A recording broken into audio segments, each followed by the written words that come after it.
श्री चैतन्य मनोभीष्टं स्थापितं येन भूतले स्वयं रूप कदा मह्यं ददाति स्वपदान्तिकं वन्देऽहं श्रीगुरुं श्रीयुक्तपदकमलं श्रीगुरुवेङ्कटेश्वरं श्रीरूपं साग्रजातं सहगणरघुनाथं सजीवं सावधूतं सावधूतं परिजनसहितं कृष्णचैतन्यदेवं श्रीराधा कृष्णपादान् सहगणललिता श्रीसखाकान्ताश्री हरे कृष्णा करुणा सिन्धु दीनबन्धु जगत्पते गोपेश गोपिकान्त राधाकान्त नमोस्तुते तप्तकाञ्चन गौराङ्गी राधे वृन्दावनेश्वरी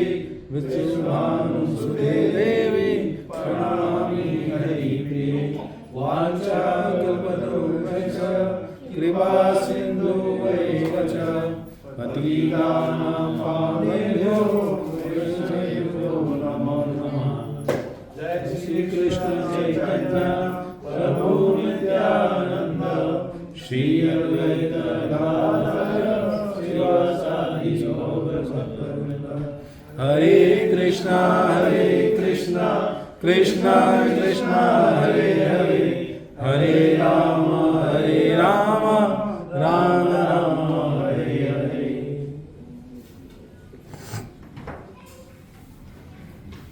हरे कृष्णा। तो हमने अभी तक जब भी नवरात्रि में स्टार्ट किया था रामचरितमानस का कथा, आप सबके आशीर्वाद से हमने पहले दिन जो कथा में बताया था वो रामायण में भगवान ने जन्म क्यों लिया, क्या वो मुख्य कारण थे, उसके बारे में हमने जाना था। तो उसमें 4 मुख्य कारण जो थे वो पहला था देवर्षि नारद का श्राप, क्योंकि भगवान को वानर स्वरूप दे दिया था, ठीक है। और दूसरा था कि वेदवती का श्राप रावण को था, क्योंकि रावण की वजह से उनका पतन हुआ था, उनको अपना शरीर त्याग करना पड़ा था। और वहाँ पे उन्होंने उनको रावण को बोला था कि तुम मेरी मृत्यु का कारण हो और एक दिन मैं तुम्हारी मृत्यु का कारण बनूंगी। तीसरा कारण जो था वो था कि रावण ने जब ब्रह्मा जी और शिव जी से वरदान मांगा तो उसमें उन्होंने बोला कि मुझे वानर और नर इन दोनों को छोड़ के मुझे सबसे आप अमृत प्रदान करें कि मैं किसी से भी परास्त ना हूँ या किसी से भी हारूँ नहीं। क्योंकि रावण को अहंकार था कि वानर और नर जो हैं वो तुच्छ हैं, उनको तो मैं ऐसा मसल सकता हूँ, इसलिए वो एक कारण था। और सबसे महत्वपूर्ण जो कारण था वो था महाराज दशरथ जो पिछले जन्म में मनु थे, उन्होंने नैमिषारण्य अयोध्या में के पास जो है जगह, वहाँ पे 23,000 वर्ष जो है उन्होंने तपस्या करी थी। और तपस्या करी थी तो वहाँ पे उनको क्या चाहिए था, उनको चाहिए था कि उनको मोक्ष मिल जाए। वो अब दोबारा मनु नहीं बनना चाहते, वो किसी भी ब्रह्मांड में किसी तरह का शरीर धारण नहीं करना चाहते।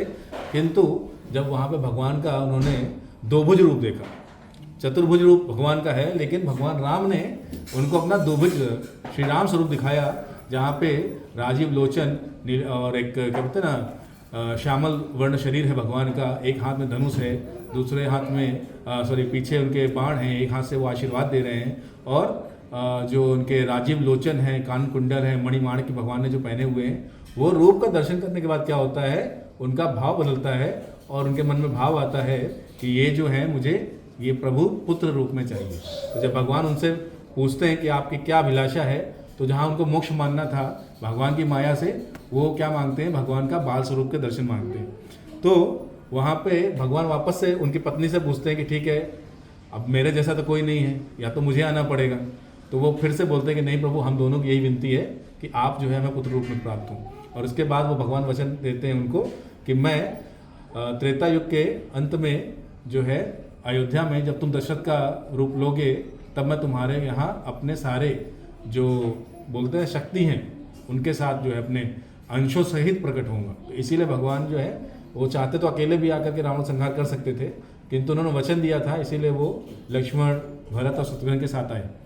और उसके बाद हमने देखा कि भगवान के जन्म के लिए जो है महाराज दशरथ जो है वो जाते हैं कहाँ पे, अपना ऋषि वशिष्ठ के पास, उनसे आशीर्वाद लेकर के पुत्र कामेष्टि यज्ञ शुरू होता है। और उसके बाद वो उसके यज्ञ अग्निकुंड से भगवान अग्नि नारायण प्रकट होकर के उनको चरु यानी कि खीर प्रदान करते हैं, और उसके 4 भाग होते हैं, जिससे तीनों रानियों को 4 पुत्र प्रदान होते हैं। और वशिष्ठ मुनि जो है बालकांड के पहले अध्याय में उनका नामकरण करते हैं राम, भरत, लक्ष्मण और शत्रुघ्न। और इसके बाद की कथा में फिर उनका यज्ञोपवीत संस्कार होता है, काक भसुंडी जी द्वारा को भगवान द्वारा प्रसाद प्रदान किया जाता है। उसके बाद जब उनकी शिक्षा पूरी होती है तो भगवान वापस आकर के जब अपने राजमहल में आते हैं तो उसके बाद तुरंत जो विश्वामित्र जी हैं वो बहुत प्रताड़ित हो चुके थे राक्षसों के आतंक से। तो उन्होंने क्या किया कि जब उनको ज्ञात हुआ कि राम जी अपनी शिक्षा पूरा करके आ चुके हैं तो वो आ करके अयोध्या में आकर के महाराज दशरथ को बोलते हैं कि कृपया करके आप मुझे अपने दोनों पुत्र राम और लखन प्रदान करें, मुझे जो है असुरों का नाश करना है। और महाराज दशरथ उन्हें मना करते हैं, विलाप भी करते हैं, किंतु ऋषि वशिष्ठ उनको बोलते हैं कि विश्वामित्र जी ब्रह्म ऋषि हैं, आप उनको मना मत करें और ये दोनों जो हैं अद्भुत हैं, इन्हें जाने दें। और उसके बाद आपने देखा कि कैसे ऋषि विश्वामित्र के आशीर्वाद से पहले वो गंगा पूजन करते हैं भगवान श्री राम, उसके बाद क्या बोलते हैं ताड़का का वध करते हैं, मारीच को एक बाण मार के 400 योजन दूर यानी कि समुद्र के पास पहुंचा देते हैं, कहाँ पे, साउथ में। उसके बाद भगवान यज्ञों के में मुनियों की रक्षा करते हैं, यज्ञ की रक्षा करते हैं। तत्पश्चात वो सीता स्वयंवर के लिए जाते हैं जहाँ पर धनुष यज्ञ को भंग करते हैं, और वहाँ पर सीता स्वयंवर में कहते हैं ना भगवान जितनी देर में सारे महारथी उसको हिला भी नहीं पाए, बिजली की एक चमक चमकी और भगवान ने शिव धनुष को मध्य से उठाया, खड़ा किया, बांधा और तोड़ दिया। गोस्वामी जी बोलते हैं कि लोग समझ ही नहीं पाए कि क्या हुआ, जैसे भगवान ने धनुष पे हाथ रखा था वैसे ही सब खड़े हो गए और बिजली जैसे चमकी हो वैसे धनुष टूट भी गया। और इतनी उसकी गर्जना सुन करके जो है सभी लोग ने अपने कान बंद कर लिए।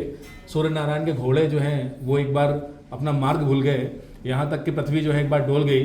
पूरी जो ध्वनि थी उसकी इतनी कठोर थी कि जितने ऋषि मुनि राक्षस गंधर्व किन्नर जितने भी देव और नर थे उन सब ने अपने कान बंद कर लिए। और उसकी ध्वनि सुन करके जो है हमारे परशुराम जी जो है महेंद्र पर्वत में जो बैठे थे वो आ करके वहाँ पर पे थोड़ा सा क्रोधित हुए। और उसके बाद वहाँ पे संवाद होता है लक्ष्मण जी परशुराम जी का, और श्री राम जो है वो लक्ष्मण जी को वहाँ पे शांत करते हैं और परशुराम जी को वहाँ पे ज्ञान प्रदान करते हैं, उनका क्रोध शांत करते हैं और उनको आगे का बताते हैं कि अभी आपका जो अवतार आपने लिया था क्षत्रियों को संहार करने के लिए, ऊपर अंकुश लगाने के लिए, वो पूर्ण हो गया है। अब आप वापस जाइए और जाकर के आपकी तपस्या करिए। और परशुराम जी जो है वो अपना जो धनुष है भगवान को शिव ने जो प्रदान किया था रामावतार में देने के लिए, वो धनुष भगवान राम को दे करके चले जाते हैं। ये हो गया बालकांड। उसके बाद आता है यहाँ पे कि बालकांड में ये कथा हो गई। अब तीसरी कथा आती है कि वहाँ से जब सीता स्वयंवर हो जाता है, भगवान को सीता माता जो है वर चुन लेती हैं, उसके बाद जो महाराज जनक हैं उनके जो राजगुरु हैं विश्वामित्र जी बोलते हैं कि आप अयोध्या में जो है निमंत्रण पहुंचा दीजिए और उनको बारात लाने के लिए आप जो है बोलिए। तो वहाँ का मैंने बताया था कि वहाँ पे किस तरह से महाराज दशरथ खुश होते हैं जब उनको पता चलता है कि राम लखन का संदेश आया है।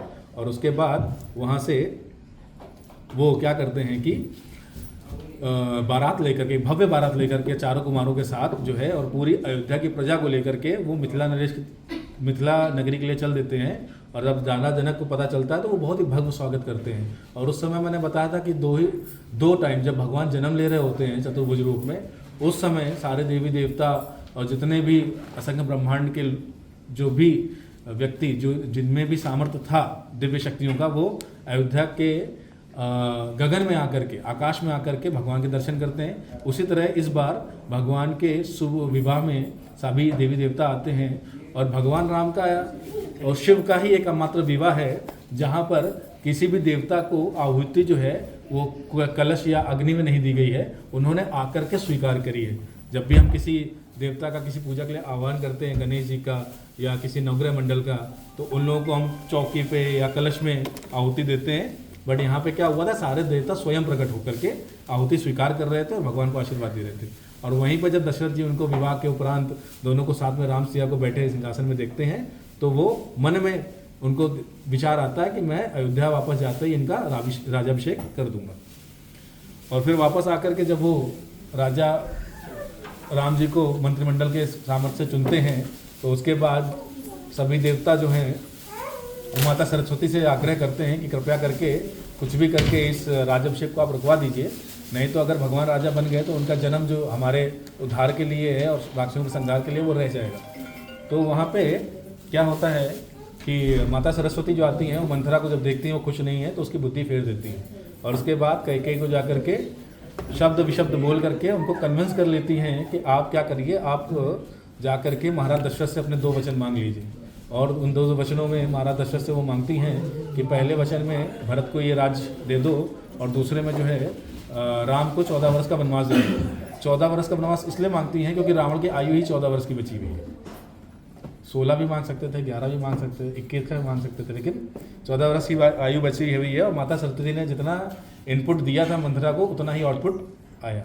और उसके बाद भगवान को जब पता चलता है कि उनको पिताजी के द्वारा ये दिया गया है वनवास तो वो खुश होते हैं क्योंकि भगवान को पता चलता है कि चलो मेरी जो है इन लोगों ने सहायता करी और अब मेरा जो है कार्य पूर्ण होगा। और उसके बाद वो सबसे आशीर्वाद ले करके वहाँ से जब जा रहे होते हैं तो माता सीता और लक्ष्मण जी आग्रह करते हैं कि हमें आपके साथ ले चलिए।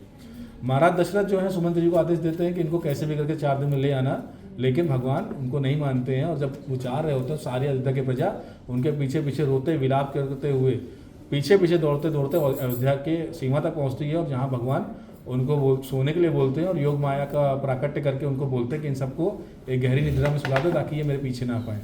और आर्य सुमंत्र को आज्ञा देते हैं कि आप रथ ले जाते समय पीछे के जो पच्चिन्ह हैं रथ के वो मिटा दीजिएगा, नहीं तो ये पीछे पीछे आ जाएंगे। उसके बाद वो निषाद राज के इधर जाते हैं जहाँ पे वो निषाद यानी कि जो भेलों के राजा हैं वो उनके मित्र हैं, उनसे मिलते हैं। उनके द्वारा राज्य भगवान को वो बोलते हैं कि हाँ आप हमारे यहाँ राज्य करिए अगर आपके पास अयोध्या का नहीं है, बट भगवान मना कर देते हैं और कंदमूल फल खा करके रात्रि में वहाँ विश्राम करते हैं। और सुबह जो है वो बरगद की जो जटाएं हैं उसका मुकुट बना के जटाओं का भगवान सन्यासी वेश धारण करते हैं। और यहाँ पे केवट जी के द्वारा गंगा पूजन माता सीता करती हैं और केवट जी द्वारा भगवान का चरणामृत का भी मैं बताया था कि उन्होंने भगवान को बोला कि आप प्लीज़ मुझे आपका चरणामृत ग्रहण करने दें, कहीं ऐसा ना हो आपके चरणों के स्पर्श से मेरी नाव सोने की हो जाए या कोई अप्सरा बन जाए। दोनों ही स्थिति में अगर नाव सोने की हुई तो चोरी हो गई, मैं भूखा मर जाऊंगा, और अगर अप्सरा बन के देवलोक चली गई तो भी मैं भूखा मर जाऊंगा, मेरी यही जीविका है। बट केवट जी का जो भाव था इसके ऊपर 1 घंटे का क्लास हो सकता है, लेकिन केवट जी का भाव से इतना था कि भगवान के भवसागर के कहते ना पार करने वाले चरणों के वो चरणामृत लेना चाहते थे। और उन्होंने मन से भगवान से एक ही चीज़ मांगी थी, प्रभु कि मैं आपको यहाँ नाव से गंगा पार करा रहा हूँ, जब मैं आपके धाम आऊँ तो आप मुझे भी पार करा देना। तो इसके बाद अयोध्या कांड यहाँ पे समाप्त होता है और दूसरा भाग आता है, वो आता है अयोध्या कांड का कि जब भगवान चले जाते हैं वन के लिए तो सभी मुनियों को मिलते हुए जाते हैं। और यहाँ पे महाराज दशरथ जो है श्रवण कुमार के माता पिता का श्राप याद करके अपने प्राण को त्याग कर देते हैं।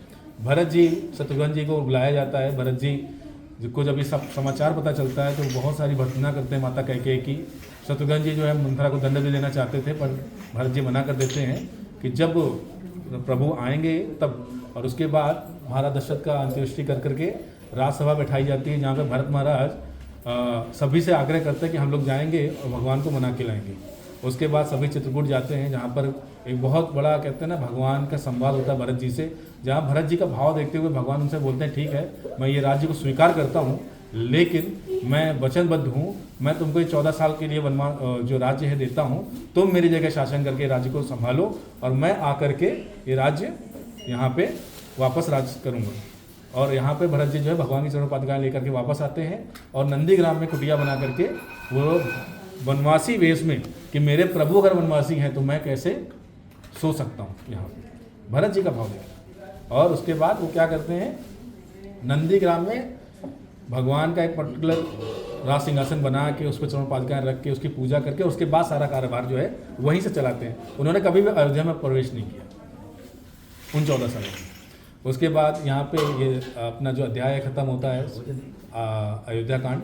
फिर आता है अरण्य कांड यानी कि वन, जहाँ पे भगवान चित्रकूट से निकलते हैं, वहाँ से माता अनसुईया से, ऋषि अगस्त से मिलते हुए, जटायु से मिलते हैं, और पंचवटी में जाकर के उदास का जो उनका 2 साल थे वहाँ पे वो जाते हैं, जिसमें पंचवटी जाने के बाद उन पर जो है शुभनखा की दृष्टि पड़ती है, लक्ष्मण जी द्वारा शुभनखा की नाक काटी जाती है।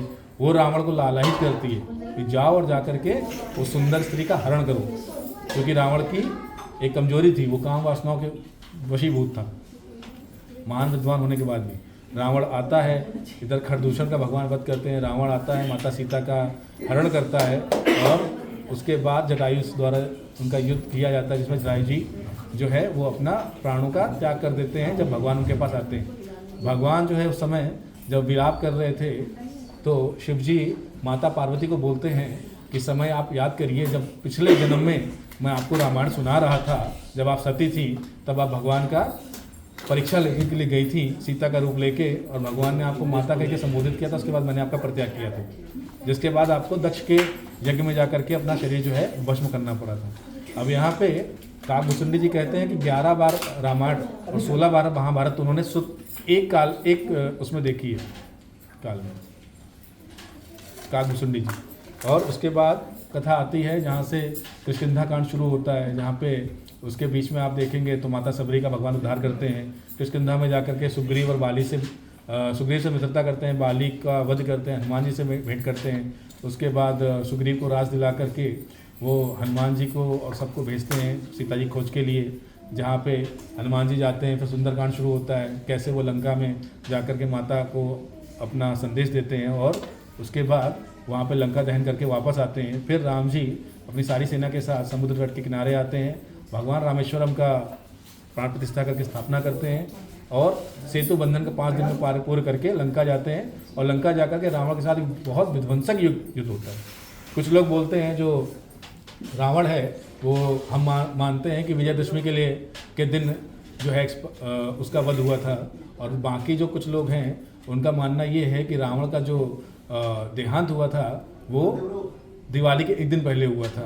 तो दोनों ही कथा गलत नहीं है, क्योंकि भगवान कोई एक बार तो नहीं आए हैं, भगवान अलग अलग काल में त्रेता युग में राम स्वरूप धारण करके आए हैं, तो दोनों कथाएं सही हो सकती हैं। तो उसके बाद जब रावण का साथ उनका युद्ध समाप्त होता है, विभीषण जी माता सीता जी को वापस भेजते हैं, और उसके बाद माता सीता जब विभीषण जी के साथ और जितने भी वहाँ पे वानर समुदाय था, भगवान ने उनको विदाई दी है, उनको अपने हृदय में भगवान का क्या बोलते हैं नाम धारण कर करके, और एक कहते हैं भगवान के भी आंखों में आंसू हैं, और जितने भी वानर थे, कोटि ब्राह्मण, करोड़ों ब्राह्मण थे, वानर थे, करोड़ों ब्राह्मण वानर थे, उन सबको भगवान ने विदाई दी है।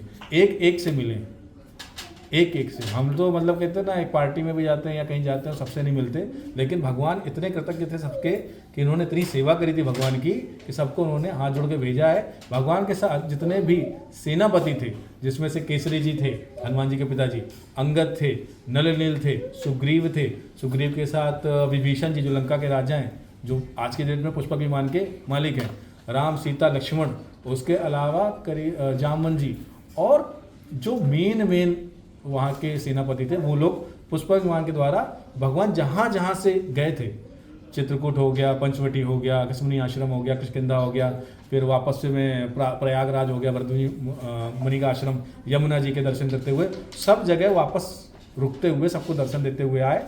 अब हमारी कथा स्टार्ट होती है उत्तरकांड की आज से, जहाँ पे भगवान जो है वो गंगा किनारे निषाद राज के नगर में पहुँच चुके हैं, अयोध्या के सीमा पे। और यहाँ पे जो है भरत महाराज और अयोध्या के लोग वो व्याकुल हैं। तो हम क्या करेंगे, हम जो है एक बारी आज की कथा स्टार्ट करने से पहले गुरु प्रणाम कर लेंगे, और उसके बाद हम शुरू करेंगे।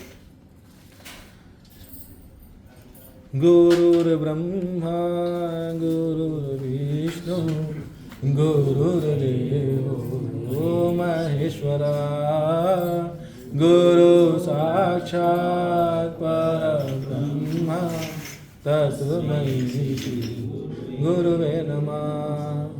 गजाननं भूतगणाभिसेवितं कपित्थजम्बो फलचारुभक्षणं ओमासतं शोकविनाशकारकं नमामि विघ्नेश्वरपादपङ्कजं।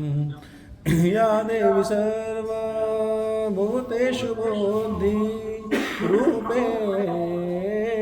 संस्थिता नमस्ते नमस्ते नमस्ते श्री गुरुवे नमः।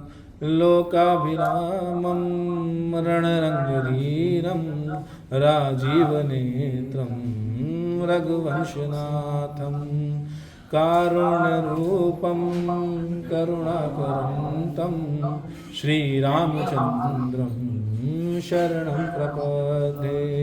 कर्पूरगौरं करुणावतारं संसारसारं भुजगेन्द्रहारं सदा वसन्तं हृदयारविन्दे भवं भवानी सहितं नमामि। मानोजवं मारुततुल्यवेगं जितेन्द्रियं बुद्धिमतामरिष्टं वातात्मनं वानरयुतमुखं श्रीरामचन्द्रं शरणं प्रपद्ये। श्रीरामदूतं शरणं प्रपद्ये। हरे कृष्णा।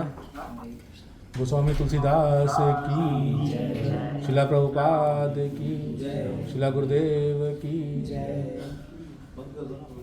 जूम किसका लॉगिन है? लॉग आउट कर दो प्रभु, साउंड घूम रहा है।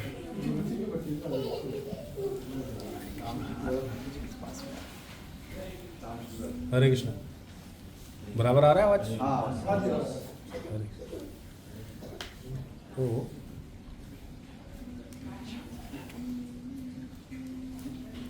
मेरी क्षमता तो नहीं है यहाँ बैठने की, लेकिन आप सबका आशीर्वाद है, गुरु महाराज का आशीर्वाद है। मैं कोशिश करूँगा कि जो गोस्वामी जी ने संदेश देना चाहा है आप सबको राम कथा के माध्यम से, उसका अगर थोड़ा सा भी अंश मैं आप तक पहुँचा पाऊँ तो ये भगवान की कृपा होगी। अभी आप सब लोग आज जो है भगवान का राज्याभिषेक हम मनाएंगे। समय कम है, लेकिन मैं कोशिश करूँगा आप सबको कथा के कहते ना हर एक पहलू तक पहुँच ले चलूँ। तो अभी हम कहाँ थे? प्रार्थना से पहले कहाँ पहुँचे थे कथा में? वो वापस सारे लोकेशंस पे जा रहे थे। पहुँचे कहाँ है भगवान? भगवान वापस से निषाद राज के नगर में आ गए हैं। उधर वो कृतज्ञता दिखाते। ठीक है, भगवान जो है निषाद राज के नगर में आ गए हैं। और क्या हो रहा है कि भगवान सबको आशीर्वाद देते हुए आए हैं, सबसे मिलके आए हुए हैं। हमारा कैसा होता है कि हम जीवन में जब कोई कहीं पहुंचना होता है हमें किसी मंजिल पे, तो हम सबको मिलते हैं, सीढ़ियों की तरफ यूज़ करते हैं। और जब हम मंजिल पहुंच जाते हैं तो कभी मुश्किल होकर उन सीढ़ियों के साथ सबको मिलते हुए आए हैं। लेकिन भगवान सोचो, जो त्रिभुवन के स्वामी हैं राम जी, वो कितने इतना अंदर से अच्छे हैं कि वो हर एक वानर का, हर एक ऋषि मुनि जितने भी उनको मिले थे उनका उन्होंने धन्यवाद किया। और सबका धन्यवाद करने के बाद वापस निषाद राज को भी मिलते आते हैं, क्योंकि निषाद राज जो हैं भगवान के मित्र भी हैं और परम भक्त भी हैं। और यहाँ पर गंगा किनारे उनका गंगा पूजन करते हैं। और उसी समय जब वहाँ पहुँच जाते हैं तो हनुमान जी को भगवान भेजते हैं कि जाओ और भरत को सूचना दे दो, क्योंकि कल से प्रातः काल तक का ही समय है मेरे 14 वर्ष पूर्ण होने का। ऐसा ना हो मेरी सूचना ना मिलने पे वो अग्नि स्नान कर ले, अपने आप को आत्मदाह कर ले, खत्म कर ले। इसलिए वहाँ पे और यहाँ पे कहते ना निषाद राज भगवान को देख करके खुश हैं कि भगवान आ गए, उन्होंने वचन दिया था आएंगे। और भगवान ने जब गंगा पूजन किया है केवट जी के माध्यम से, तो उस समय केवट जी को भगवान ने धन धान्य कर दिया। क्यों? क्योंकि जब वो जा रहे थे तो केवट जी ने उनसे दक्षिणा नहीं ली थी, जो मूल्य था उनका नाव पार कराने का। तब भगवान क्या था, ऋषि वेश में थे, कुछ नहीं था उनके पास। माता सीता ने उनको अंगूठी दी थी कि दे दो, लेकिन उन्होंने क्या बोला कि प्रभु आज नहीं लूंगा, आज मुझे जो चाहिए था वो आपने दे दिया चरणामृत आपके चरणों का। अब जब आप वापस आओगे मैं आपको मना नहीं करूंगा अगर आप कुछ दोगे। ये भाव था उनका। इसीलिए भगवान को बात याद रहती है, और जब वापस आते हैं तो भगवान उनको धन धान्य सब समर्पित कर देते हैं। मोक्ष तो दे ही चुके हैं, तो बस तुम्हारा जीवन पूरा करो, आओगे तो तुम वापस मेरे पास ही। धाम का तो टिकट मिल चुका है उनको, लेकिन यहाँ पे भगवान उनके रहने के लिए और वहाँ के जितने भी लोग हैं उन सबको धन धान्य से परिपूर्ण करके करते हैं। और हनुमान जी जो है जब यहाँ पे अयोध्या में आते हैं तो अब सीमा के अंदर आने के पहले सबसे पहले नंदीग्राम ही पड़ता है, जहाँ पे भरत जी है। भरत जी क्यों वहाँ थे? ये वही स्थान है जहाँ भगवान अपने भक्तों को, अयोध्या वासियों को सोता हुआ छोड़ के गए थे। वहीं पे उन्होंने नंदीग्राम में अपना सब बनाया हुआ है। भरत महाराज 14 साल तक कभी अयोध्या में नहीं गए। सारा राजपाट जितना था वो शत्रुघ्न महाराज ही देखते थे, उसके अलावा कोई नहीं देखता था। वो क्या करते थे, जितने भी, अब मान लीजिए आपको कोई भी आदेश जारी करना है या कोई भी चीज़ है उसके लिए अप्रूवल लगता है, राइट। अभी तो हम मेल पे ले लेते हैं, पहले एक समय पे स्टैंप लगता था, उसके पुराने समय में मुहर लगती थी। तो जो राजकोष की सारी मोहरें थी वो थी भरत जी के पास, क्योंकि वो एक्टिंग प्रेसिडेंट थे वहाँ के उस समय के। वो चाहते तो वो राज कर सकते थे, उनको कोई वनवास नहीं मिला था। यहाँ पे भगवान राम को वनवास मिला था, सीता जी लक्ष्मण जी भरत जी को कोई वनवास नहीं मिला था, लेकिन इन्होंने भगवान के प्रेम में ये किया। और शत्रुघ्न जी ने, जिनका बोला जाए सबसे शांत थे, उनका सेवा देखिए, तीनों माताओं का और अपनी भाभी पत्नी का और पूरे प्रजा का, राज्य का, सुरक्षा से लेकर उनका हर एक का हित वो संभाल रहे थे इतने वर्षों में। तो हनुमान जी जब आते हैं, प्रवेश करते हैं, प्रवेश करने के बाद जब वो नंदीग्राम के आश्रम पे पहुंचते हैं तो वहाँ सैनिक, अब क्योंकि हैं तो वो राजा पद ही, भले वो सन्यासी रहते हैं लेकिन सुरक्षा तो उनकी भी होती है। तो वहाँ जब पहुँचते हैं तो सैनिक उनको ब्राह्मण वेश में पहुँचते हैं और सैनिक से पूछते हैं कि महाराज भरत से मिलना है। वो बोले वो महाराज जो हैं वो वशिष्ठ मुनि के साथ बैठे हुए हैं और वो बहुत चिंता में हैं। बोले क्यों, क्या हो गया? अरे बोले वो कल सुबह तक अगर राम जी नहीं आए वो अग्नि स्नान कर लेंगे और वो आज्ञा लेने गए। हनुमान जी का कहते ना कलेजा अंदर से कांप जाता है, अरे बाप, इतना प्रेम है। और वो आज्ञा मानते हैं कि मुझे अंदर आप जाने की आज्ञा दे, मैं जो है प्रभु का संदेश लेके आया हूँ। और ऐसा सुनते ही द्वारपाल जो है वो अंदर जाता है। अब जब वो पहुँच रहे होते हैं वहाँ पे तो भरत महाराज, और अकेले वो नहीं थे, पूरी अयोध्या के जितने भी प्रजा थी वो ये सोच रही थी कि भगवान ने वचन दिया है, भगवान तो आएंगे ही आएंगे, तो अभी तक सूचना क्यों नहीं आई? कोई तो आ जाता, बता देता कि राम जी पहुँचे हैं, मथुरा पहुँच गए, कि यूपी पहुँच, लखनऊ पहुँच गए, कि अयोध्या के आसपास कहीं पहुँच गए। कोई सूचना नहीं है। तो सब विचलित हैं, अंदर ही अंदर सब जो है राम राम राम करके यही सोच रहे कि अगर भगवान नहीं आया तो कल सुबह तक हमारे प्राण बचेंगे कि नहीं बचेंगे। और यहाँ पे भरत महाराज जो हैं महर्षि वशिष्ठ के पास बोलते हैं कि प्रभु मुझे आज्ञा दीजिए। वशिष्ठ जी उनको समझाते हैं। अब देखिए, जब भी आपके जीवन में कष्ट आए आप गुरु के पास जाइए। क्यों? क्योंकि गुरु जानता है कि किस तरह आपको समझाया जा सकता है या समाधान दिया जा सकता है। हम सबके साथ भी दिक्कतें सबके साथ आती हैं। यहाँ पे वो आज्ञा लेने गए, मरने की कोई आज्ञा लेता है क्या? वो आज्ञा लेने गए, शिष्टाचार नहीं भूलते कभी भी। तो आपको भी कभी भी कितना भी बुरा समय आया, कभी आप अपना शिष्टाचार मत भूलो। सामने वाला कितना भी बुरा हो, आप आपकी मर्यादा में रहो। और वहाँ पे जब वो बोल रहे होते हैं तो वशिष्ठ मुनि जो है उनको समझाते हैं कि आप ऐसा मत करें, भगवान जो है तीनों लोग के स्वामी हैं, एक क्षण पहले भी अगर तुम आत्मदाह कर लोगे तो गलत है। 14 वर्ष की अवधि पूर्ण होने दो। प्रभु जिस समय छोड़ के गए थे वो जो आपका प्रहर, वो प्रहर आने दो, उसके बाद तुम निर्णय लेना, मैं तुम्हें मना नहीं करूँगा। और उसी पास क्या होता है, उसी तरह कि 2 चीज़ें होती हैं। एक, अयोध्या वालों को ना अंदर से उनके हृदय में ना प्रफुल्लता आ जाती है। एक होता है ना, कभी कभी कोई दृश्य देख के हम खुश हो जाते हैं, हमारा बच्चा बोलना शुरू करता है तो हम खुश हो जाते हैं, चलना शुरू करता है खुश हो जाते हैं, बराबर। प्रभु जी लोगों की सैलरी आती है खुश हो जाते हैं, माता जी लोगों को गोल्ड मिलता है खुश हो जाते हैं। वैसे ही अंदर से अपने आप सबको ना अंदर से खुशी का अनुभव होता है। जैसे उनको अंदर से हृदय उनका प्रफुल्लित प्रेम से भर गया और वहाँ की गायें जो कितना अपने बछड़ों को प्यार करने लग गई, जो फूल थे मुरझाए मुरझाए वो खिल से हो गए। आप सोचो शाम का समय है ये, और ये सब चीज़ हो रही है। ये कब होता है? प्रातः काल में, लेकिन यहाँ हो रहा है। तो अयोध्या वालों को मालूम पड़ गया कि प्रभु आसपास हैं, ये उनके मन में आभास हुआ। और यहाँ हनुमान जी ने जो है भरत जी महाराज को बोला कि आपको भगवान के किसी भी बात पर संचय नहीं करना चाहिए, भगवान ने जो बोला है वो करेंगे। भरत जी ने उनको प्रणाम किया, बोले प्रभु आप नहीं समझ सकते मेरी व्यथा। बोले मैं आपकी व्यथा का निवारण करके आया हूँ, मैं राम जी का संदेशा लेकर के आया हूँ। और जब उन्होंने ऐसा बोला कि मैं राम जी का संदेशा लेकर के आया हूँ, वो जो है पहुँच गए हैं। माता सीता गंगा आरती के लिए आज रुकी हैं और कल प्रातःकाल वो अयोध्या में प्रवेश करेंगे। भरत जी ना पैर पड़ने लग गए थे हनुमान जी के कि आप मेरे लिए भगवान समान हो, क्योंकि आपने मेरे प्राणों की रक्षा करी है। और हनुमान जी को पकड़े ऐसा आलिंगन कर लिया कि नहीं नहीं, आप ये अपराध मत करें, मैं तो दास हूँ आपका, जैसे मैं प्रभु का दास हूँ, लखन जी का दास हूँ, मैं आपका भी दास हूँ। क्यों? क्योंकि आप भगवान के भक्त हो। ऐसा नहीं है कि भगवान ही अपने भक्तों के दास होते हैं। भगवान के जो शुद्ध भक्त हैं वो भी भक्तों के दास होते हैं। जैसे हम लोग प्रभुपाद जी के दास हैं, क्यों हैं?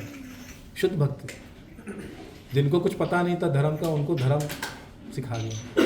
उसके बाद क्या होता है यहाँ पे कि वशिष्ठ मुनि जो है वो खुशी से जो है अयोध्या में संदेश भिजवाते हैं कि जाओ पूरे नगर में डुगडुगी पिटवा दो कि उनके जो राजा राम हैं वो आ रहे हैं, तैयारियां करवा दो। तो यहाँ पे जो है हम थोड़ा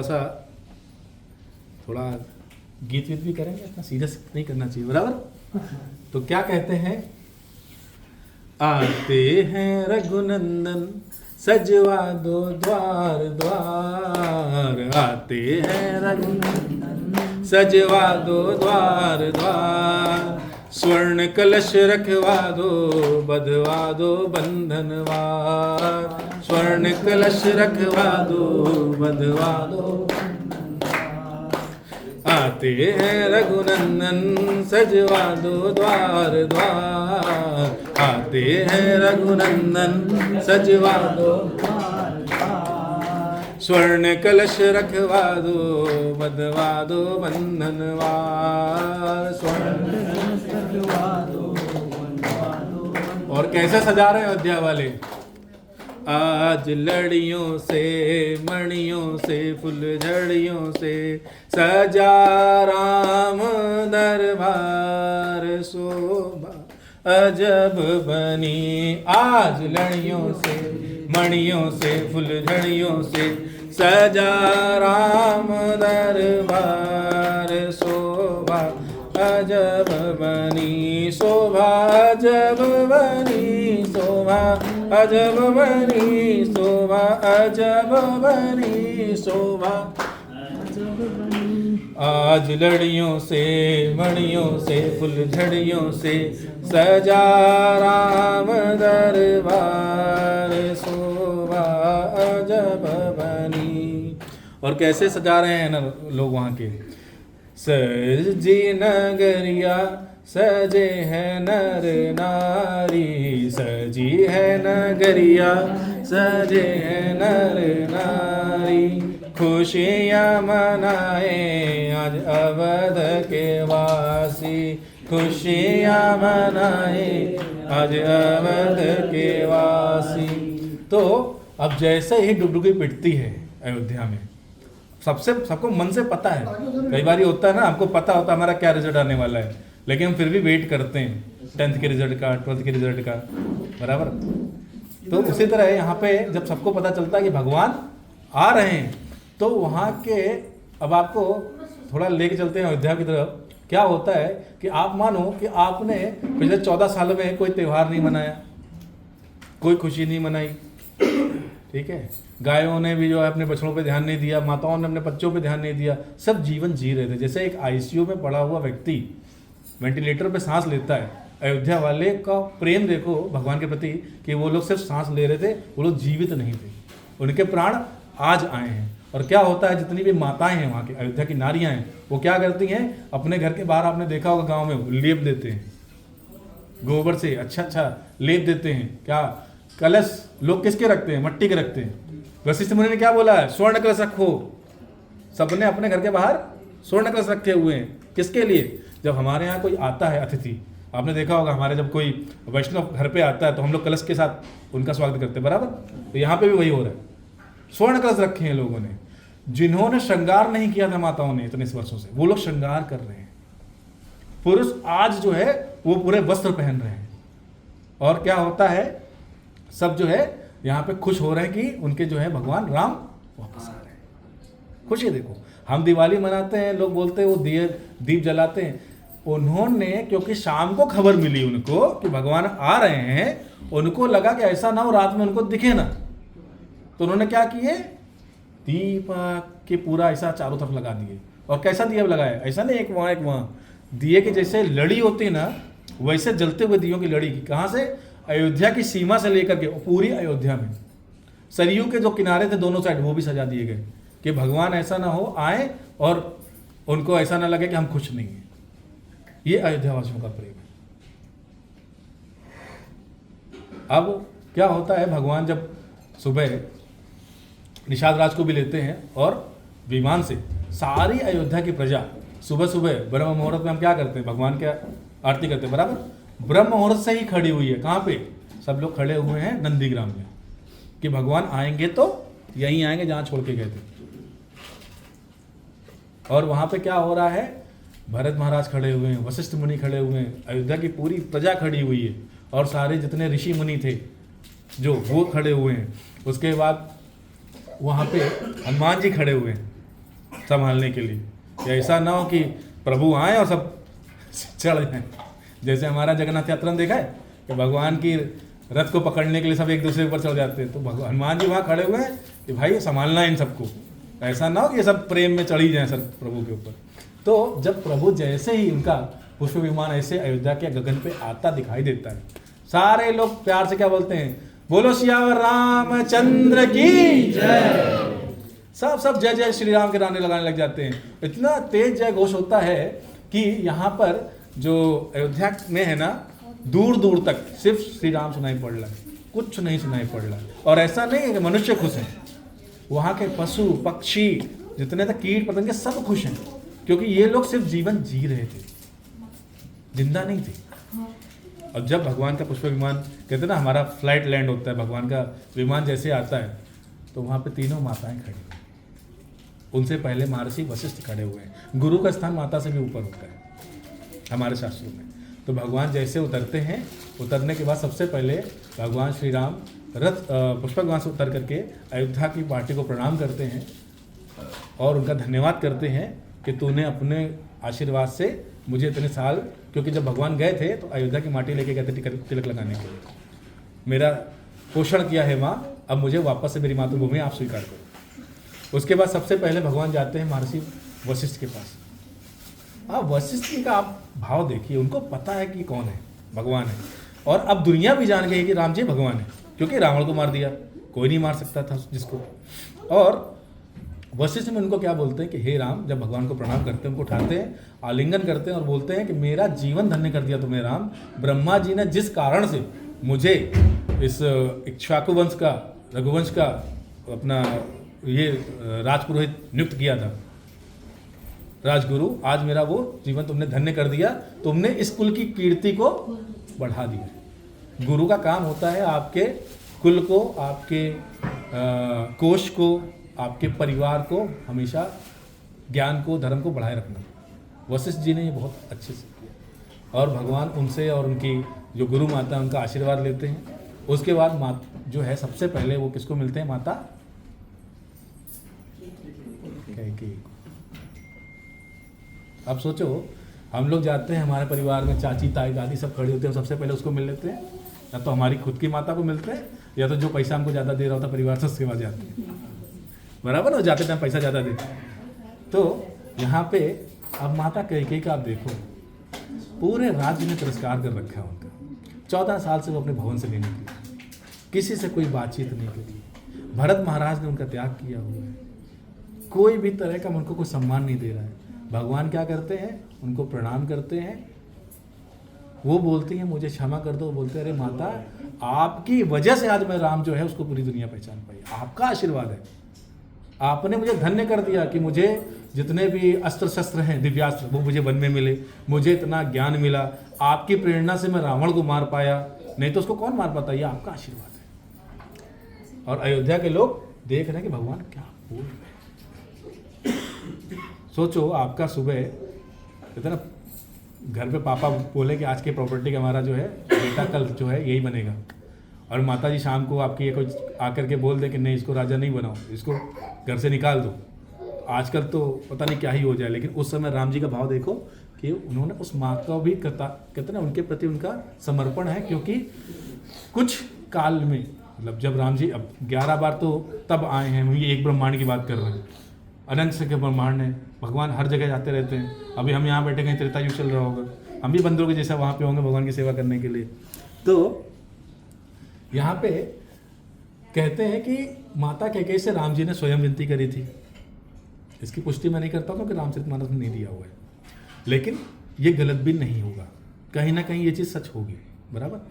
तो उसके बाद वो जाते हैं और माता सुमित्रा से मिलते हैं, उनको प्रणाम करते हैं। माता सुमित्रा बोलते हैं, देखो माई, तुमने बोला था कि लखन के साथ जा रहे हो, इसको अपने साथ रखना, मैं इसको भी लेके आया हूँ। क्यों बता रहे हैं? क्योंकि लक्ष्मण जी को शक्ति लगी थी, लेकिन राम कृपा से वो ठीक हो गए थे। और इसके बाद वो मिलते हैं माता कौशल्या से। माता कौशल्या जो है, अब आप समझो, एक माता जिसने अपने पुत्र को जन्म दिया, उसको बड़ा किया, उसको शादी कराई, और उसके बाद बेटा और बहू अलग हो जाए। अब यहाँ पे तो कारण था, बट आजकल तो हो जाते हैं। और उसके बाद पति का भी देहांत हो गया, कोई बचा नहीं उनके पास, बराबर। कोई नहीं है उनको संभालने के लिए, कोई देखने वाला भी नहीं। भले वो राजमाता है, बट कोई संभालने वाला है वहाँ पे? उनको साथ बैठ के हाथ पकड़ के कोई बोलने वाला है? कोई नहीं है। बावड़ी सी हैं, आंखों में आंसू भरे हुए हैं, उनको समझ नहीं आ रहा है इसको मैं गले लगाऊं, आशीर्वाद दूं कि क्या करूं, इतना भाव में है वो। और वहाँ पे क्या होता है कि माता कौशल्या जो है, जब उनको भगवान प्रणाम करने लगते हैं तो हाथ पकड़ती, कहती रुको, मैंने तो सुना है तुम भगवान हो, मैंने सुना है कि तुम कौन हो, तो अगर तुम भगवान हो तो भगवान से मैं कैसे पैर से स्पर्श करवा सकती हूँ?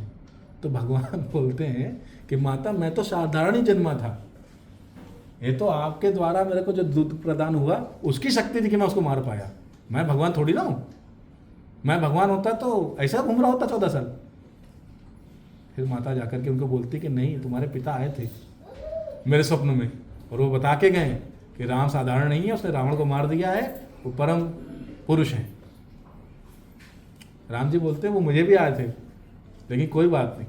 और उसके बाद वो उनका आशीर्वाद लेते हैं, आलिंगन करते हैं। इसी क्रम में पीछे जो है माता सीता जाती हैं। माता सीता एक एक करके सबको मिलती हैं, जैसे यहाँ पे मिले।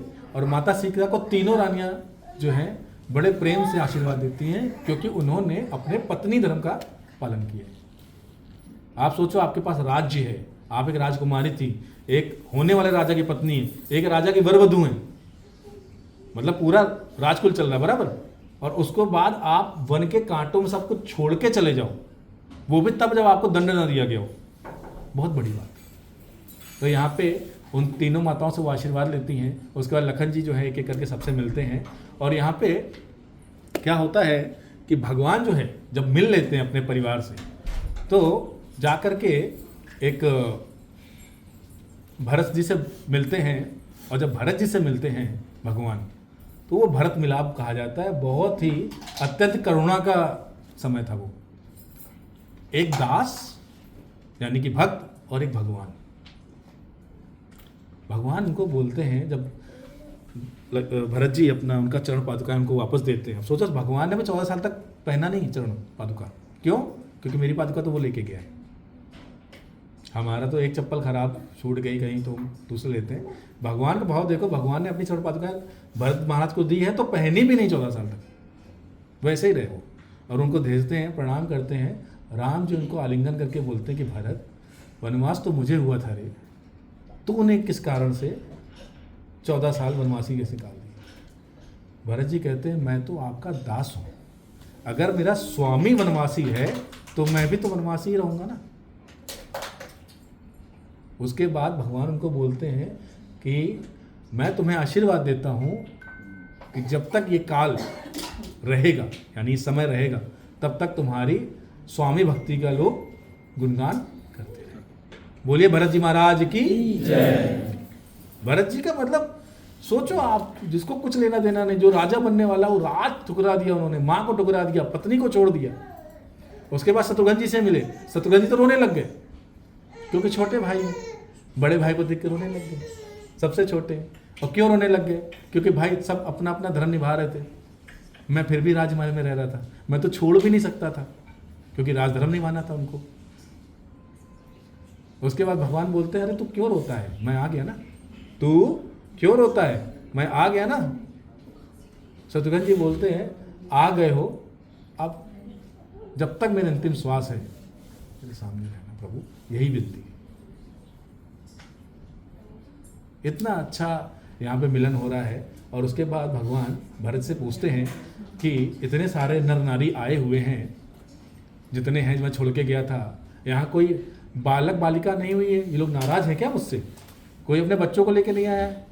भरत महाराज बोलते हैं आप जब से छोड़ के गए हो किसी ने भी यहाँ गृहस्थ धर्म का पालन नहीं किया, किसी ने भी यहाँ पे जो एक होता है पति पत्नी का संबंध किसी ने स्थापित ही नहीं किया है, क्योंकि उसके लिए जीव प्राण होने चाहिए शरीर में, इनके तो आप प्राण थे। और भगवान को वहाँ पे लगता है कि मैं किनको छोड़ के, आप परित्याग देखो अयोध्या वालों को। अगर हम बोलते ना कि धामवासी आपको कभी कुछ अनादर नहीं करना चाहिए, इसीलिए कर। द्वापर युग में जब भगवान वृंदावन मथुरा से चले गए थे तो क्या मथुरा चले गए थे वृंदावन छोड़ के, क्या हुआ था? यही हुआ था ना कि सबको लगा था उनके प्राण चले गए, और जब यहाँ पे राम जी चले जाते हैं तो भी सबको लगता है उनके प्राण चले गए। उसके बाद क्या होता है कि भगवान वशिष्ठ मुनि के आशीर्वाद से और उनकी आज्ञा से चारों कुमारों को, ठीक है, जिसमें से 3 जो हैं वो जटाओं के साथ हैं, उसके बाद भगवान सबसे मिलवाते हैं, सुग्रीव जी से मिलवाते हैं, विभीषण जी से मिलवाते हैं, जामवंत जी से, जितने भी उनके साथ गए हुए हैं, हनुमान जी से, ठीक है, केसरी जी से, और जितने जितने नल नील से, सब अंगद से, सबसे मिलवा रहे हैं। किसको? अपने राज परिवार को, कि देखो ये मित्र हैं। एक स्वाभाविक है ना, आप कहीं जाइए, अब मैं इन्वाइटेड नहीं हूँ, या मान लीजिए मैं आपके साथ गया हूँ लेकिन इन्वाइटेड हूँ वो नहीं जानते, तो हमारा धर्म होता है कि मिलवाएं, ताकि दोनों के बीच में जो है वो आदान प्रदान हो सके संबंधों का। तो यहाँ पे भगवान ने सबको मिलवाया है। अब उसके बाद वशिष्ठ मुनि की आज्ञा से क्या हुआ, तीनों भाइयों को लेकर के भगवान को लेकर के कहाँ गए हैं? सरयू जी के किनारे में। और सरयू जी के किनारे पे 2 घाट हैं। एक बना है जहाँ पुरुष स्नान कर सकते हैं, दूसरा घाट एक कवर्ड एरिया है, ठीक है, धारा को ऐसे मोड़ा गया है कि वो महल टाइप का बना है, कवर्ड। स्त्रियों को पहले भी जो है खुले में स्नान करने का आज्ञा नहीं थी। वहाँ पे माताएं ले जाती हैं, सीता माता। वहाँ पे तीनों क्या बोलते हैं, ये भी मौजूद हैं, अपना मांडवी जी, सुकीर्ति जी, उर्मिला जी। और वहाँ पे जाकर के राम जी जो है सबसे पहले भरत जी को स्नान कराते हैं, उनका जटाएं जो है खोलते हैं, उनको स्नान कराते हैं। उसके बाद भगवान देखो सुग्रीव और विभीषण को बोलते हैं स्नान करो, वो लोग स्नान करते हैं, अच्छे वस्त्र पहनते हैं। उसके बाद लक्ष्मण जी को स्नान कराते हैं, लक्ष्मण जी का वेश हो जाता है। उसके बाद लास्ट में जो है भगवान स्वयं स्नान करके अपने जो जटाओं का है उनको त्यागते हैं। और उसके उधर जो रानियां हैं, सभी माताएं और उनकी दासियां जो हैं, तीनों बहनें हैं सीता माता की, वो माता सीता को ले जा करके उनका जो है स्नान करा रही हैं, उनको वहाँ पे अच्छे अच्छे वस्त्र पहनाए जा रहे हैं। अब ये तो हो गए अयोध्या का। अब दूसरा कौन है? देवलोक। देवलोक से इंद्र और सारे जो लोग हैं वो ऊपर आकाश मार्ग में आकर रखे हैं। इंद्र जो है वो बोलते हैं अभी आप वस्त्र पहना दीजिए, लेकिन राज अभिषेक के वस्त्र ब्रह्मा जी ने भेजे, वो मैं आपको देता हूँ।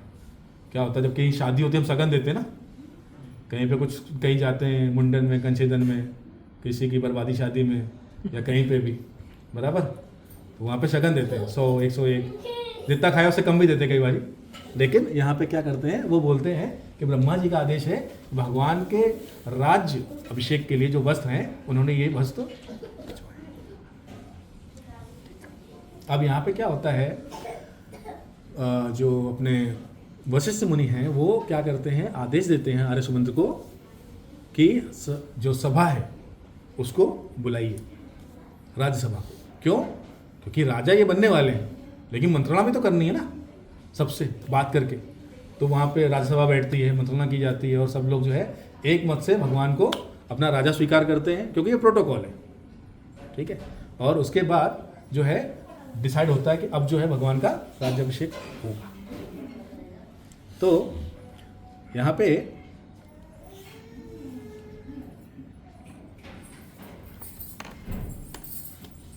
हम चौपाई लेंगे और क्या क्या हो रहा है, राज्याभिषेक होगा, और उससे पहले क्या किया जाएगा, भगवान की शोभा यात्रा निकाली जाएगी। बराबर, हमने देखा होगा अयोध्या में, और जहाँ जहाँ भी राम मंदिर है, रामनवमी के आसपास भगवान की जो है शोभा यात्रा निकाली जाती है। यहाँ पे भगवान आए हैं इसलिए यह शोभा यात्रा निकाली जा रही है।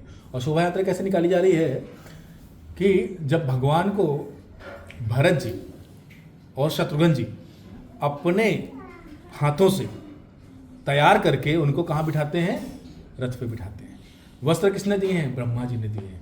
यहाँ राजा जनक ने अपने भंडार खोल दिए हैं, भरत जी ने अपने भंडार खोल दिए हैं, माणिक माणिक्य से जो गुफाएं थी जहाँ पे इनका धन संचय होता था सब खोल दिया है। किसी के पास किसी चीज़ की कोई कमी नहीं है। पूरी अयोध्या को दुल्हन के जैसा सजाया हुआ है। सबके घर के बाहर कलश हैं, दीप हैं, मंगल गान गा रहे हैं लोग। हमारे पास तो समय नहीं तो हम कर सकते थे। और यहाँ पे क्या हो रहा है कि सब लोग रेडी हैं और सब भगवान क्या करेंगे? पूरी अयोध्या के वो करेंगे, क्या करेंगे? शोभा यात्रा निकाली जाएगी। क्यों? क्योंकि भगवान को सबको दर्शन देने। अब थोड़ा आप समझिए, किसी ने बाहुबली 2 देखी है? वो एक राजभिषेक वाला सीन है, वो इधर से कॉपी किया। मैं बड़ा वाल्मीकि रामायण में दिया हुआ है। अब कैसा है कि भगवान का रथ है, दिव्य रथ है। दिव्य रथ में भगवान बैठे हुए हैं माता सीता के साथ। साथ में कौन खड़ा है? विभीषण जी खड़े हुए हैं। इधर भरत जी खड़े हुए हैं, पीछे लक्ष्मण जी ऐसा छत्रपल खड़े हुए हैं। ठीक है जी, सॉरी शत्रुघ्न जी खड़े हुए और भरत जी जो है वो चला रहे हैं रथ को। ठीक है, ये हो गए चारों भाई विभीषण जी। सुग्रीव जी को एक पर्वत के समान जो गज है यानी कि हाथी, उसके ऊपर बिठाया जाता है और 9000 हाथी उसके अलावा, ये सबसे बड़ा हाथी है जिसपे सुग्रीव जी विराजमान है। 9000 हाथी और हैं जिसके ऊपर बाकी वानर सेना को बिठाया गया है। 9000 हाथी के ऊपर आप लगा लो, एक हाथी के ऊपर कितने वानर रहेंगे? आप यात्रा देखो। उसके अलावा अयोध्या की पूरी सेना, थल सेना, वो अयोध्या की प्रजा है। भगवान सबसे लास्ट में है। सबसे पहले क्या चल रहा है? जो वहां की नारियां हैं वो कलश लेकर के कलश यात्रा निकाल रही है। क्यों? क्योंकि कलश जो होता है वो मंगल के लिए होता है, शुभ के लिए होता है। वो कलश यात्रा निकाल रही है। उसके पीछे जो है वो जो नर हैं वहां पे, पुरुष हैं, बच्चे हैं, वो मिठाइयां बांट रहे हैं। जो राज्य से जुड़े हुए हैं, जिनको अधिकार है बांटने का, वो मिठाइयां लुटा रहे हैं। उसके पीछे आप आ जाओ तो राज्य परिवार है पूरा, जहाँ पे माताएं हैं, सब चीज़ें हैं। ठीक है, पूरा परिवार है, गुरुजन है।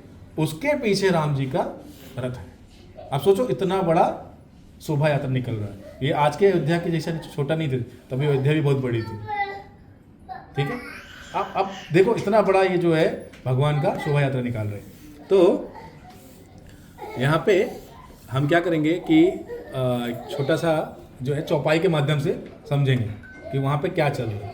ठीक है, तो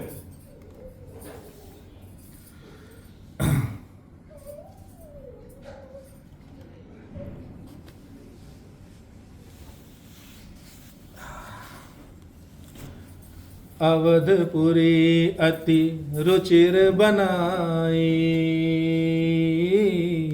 देवन सुमन बेष्टि झरी जलाई। राम सिया राम जय जय राम सिया सिया ओ राम कहा सेवक कन बुलाई। प्रथम सखन अनवावहु जाई। राम सिया राम जय जय राम सिया राम जय जय राम। सुनत वचन जहाँ तन जन धाये, सुग्रीवादि तुरंत अहनवाए। राम सिया राम जय जय राम। राम सिया राम जय जय राम। पुनि करुणा निधि भरतु हकारे, निज कर राम जटा निर्वारे। राम सिया राम जय जय राम। राम सिया जय जय राम। अनवाए प्रभु तीनों भाई, भर भगत बछल कृपाल रघुराई। राम सिया राम सिया राम जय जय राम। राम सिया राम जय जय राम। भरत भाग्य प्रभु कोमलताई। शेष कोटि सत स कहीं न गाई। राम सिया राम जय जय राम। राम सिया राम जय जय राम। पुनि निज जटा राम में पराए। गुर अनुशासन मांगी नहाए। राम सिया राम जय जय राम। राम सिया राम जय जय राम। करीम जन प्रभु भूषण साजे। अंग अनंग देखी सतलाजे। राम सिया राम जय जय राम। राम सिया राम जय जय राम। अब देखिए जो मैंने आपको बताया, ये मैंने चौपाई के माध्यम से फिर से बता रहा हूँ आपको। जो भी मैंने आपको बताया कैसे भगवान ने आज्ञा लेके सबको नहलाया, फिर खुद नहाया, फिर उसके बाद जटाओं को अपने खोला, ये यहाँ तक का है। और गोस्वामी जी बोलते हैं कि जब भगवान स्नान कर करके पूरे, क्योंकि भगवान ने 14 साल बाद जो है वो आभूषण वस्त्र ग्रहण किए हैं राजशाही, ठीक है, राशि मतलब रेशम के स्वर्ण के उसमें पूरी कढ़ाई की हुई है। और जो कहते हैं ना पीताम्बर पहना हुआ है प्रभु ने, मुकुट माणी के पहने हुए हैं, गले में जो कंठे हार डाले हुए हैं 3-3 4-4, उसमें असंख्य मणियाँ हैं। और जो मणियाँ हैं वो मतलब एक एक बोलते हैं कि राज्य के समान उसका वैल्यू है। इतना भगवान रेडी हुए हैं। और रेडी होने के बाद बोलते हैं कि इंद्र आदि सब देवता जब उनको ऊपर से देखते हैं तो कामदेव भी लजा जाए, भगवान का इतना सुंदर स्वरूप है। कामदेव भी लजा जाए, भगवान का इतना सुंदर स्वरूप है। और राम जी को देख करके और सीता जी को देख करके देव आदि लोक में जितने भी हैं असंख्य देवी देवता, नाग इंद्र किन्नर, सब वो सब जो है वो लजाए जा रहे हैं। क्यों? क्योंकि जब क्या होता है, आप किसी बहुत सुंदर, मान लो आप किसी मंदिर गए और वहाँ की गर्भगृह में आप मूर्ति देख लो तो एक समय के लिए आपका मन भी प्रसन्न हो जाता है और आपकी नजरें भी ऐसे झुक जाती हैं। वैसे ही सारे देवी देवता जो हैं वो ऐसे प्रणाम करके खड़े हुए हैं। ये राम जी का सोचो, 14 साल से आप किसी व्यक्ति को एक ही वस्त्र में देख रहे हो और 14 साल बाद अचानक से उसको तैयार देख लो, आपको भी अच्छा लगेगा। मैं इसीलिए हमेशा अच्छे कपड़े नहीं पहनता। तो यहाँ पे गोस्वामी जी बताते हैं कि राज अभिषेक का जब दिन आया, राज अभिषेक होने वाला है, तो क्या हो रहा है कि अयोध्या में जितने भी लोग हैं उन्होंने अपना अपना, जिसकी जो सवारी थी और जिसके साथ जिसको कहते हैं ना लिफ्ट मिल सकती थी, सबके रथ पे बैठ करके सारे देवता, ब्रह्मा, शिव आदि, इंद्र, ये सब कहाँ आ गए हैं? गणेश, कार्तिकेय जी वापस से अयोध्या में आ गए हैं। क्यों? क्योंकि भगवान का राज्याभिषेक होने वाला है। और क्यों ये राज्याभिषेक इंपॉर्टेंट है? क्योंकि 14 साल पहले होना था। कितने लोग हैं प्रमोशन का वेट करते हैं?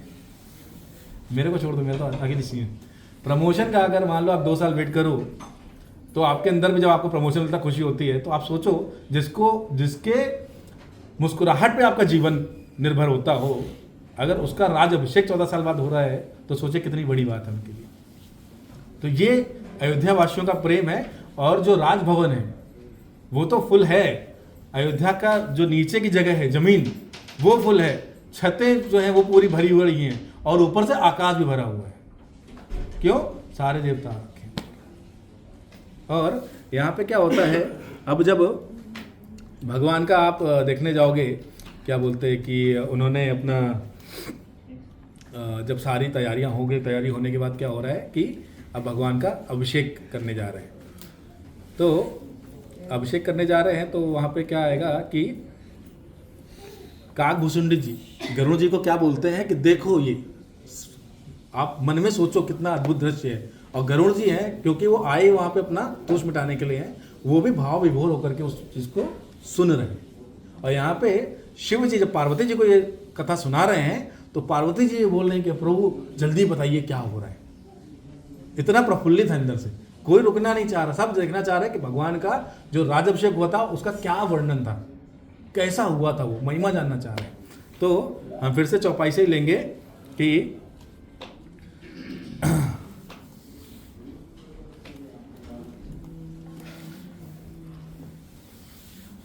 प्रभु बिलो की मुनि मन अनुरागा, तुरंत दिव्य सिंहासन मांगा, रवि सम तेज सुबर न जाई, बैठे राम द्विज सिरनाई। तो कहते ना कि वाल्मीकि जी ने क्या किया है, अपने अनुराग से जो है तुरंत दिव्य सिंहासन को मंगाया है, सिंहासन रखवाया है, और रवि समान तेज है उसका। क्यों? क्योंकि सूर्यवंशी है भगवान, उसका तेज है सिंहासन का, वो रवि के समान है, मतलब इतना तेज है कि नॉर्मल आंखों से तो कोई देख भी ना पाए। और राम जी और सीता जी को उन्होंने क्या किया है, बिठा दिया है, बैठे राम द्विज सिरनाई, ये दोनों को व्यवस्थित करके बिठा दिया है। अब आता है कि वापस से हम स्टार्ट करेंगे कि जनक सुता समेत रघुराई, पे की पर से मुनि समुदाय। अब जनक सुता जी के साथ, मतलब जनक सुता कौन है, सीता जी के साथ बैठे हुए उनको देखते हैं, तो देखने के बाद क्या होता है कि वो प्रफुल्लित होकर के अब क्या कर रहे हैं, वेद मंत्र उच्चारण होने जा रहे हैं। ठीक है, वेद मंत्र तब द्विज उचारे, नभ सुर मुनि जय जयति पुकारे, कि सुर नर मुनि ये सब जो है वेद मंत्र कर रहे हैं। और वेद मंत्र में क्या होता है, जब तिलक होता है कि शस्त्रे न इंदो वीरस्वाहा, शस्त्रे न पूका विश्ववेदा, शस्त्रे न वायुष हर्षनेमि, शस्त्रे नो बृहस्पति धातु। तो यहाँ पे अब हम यहाँ पे चौपाई लेंगे और उसको गाएंगे। ओ प्रथम तिलक वशिष्ठ मुनि कीना,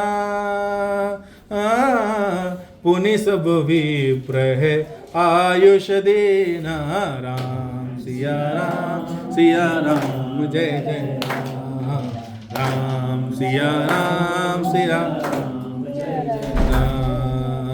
सुत बिलोक हर्षी महतारी, बार बार आरती उतारी, राम सिया राम जय जय राम, राम सिया राम हो। प्रहदान विविध विध दीने, जाचक सकल अजाचक कीने, राम सिया राम राम सिया राम जय जय राम। ओ सिंहासन पर त्रिभुवन साई, देख सुरह दुडुम्बी बजाई, राम सिया राम जय राम, राम सिया राम जय जय राम। अब आप देखो कि पहला जो तिलक है वो वशिष्ठ मुनि कर रहे हैं, और उसके बाद बाकी जो ऋषि मुनि आए हुए हैं वहाँ पे समस्त है, वो जो है भगवान के लिए मंत्रोच्चार कर रहे हैं। और भगवान का पहले राज अभिषेक होता है, और उनको फिर सीता जी का जो है तिलक होता है, और उसके बाद वशिष्ठ मुनि क्या करते हैं, दोनों को मुकुट पहनाते हैं। ये मुकुट साधारण मुकुट नहीं है, ये वो मुकुट नहीं है जो महाराज दशरथ पहनते थे, नहीं, ये दो देवलोक से भेजा है। किसने भेजा है? कुबेर ने भेजा है। क्यों? भगवान का राज्यभिषेक हो रहा है। कुबेर क्यों भेज रहा है? भाई उसकी लंका खाली करा दी।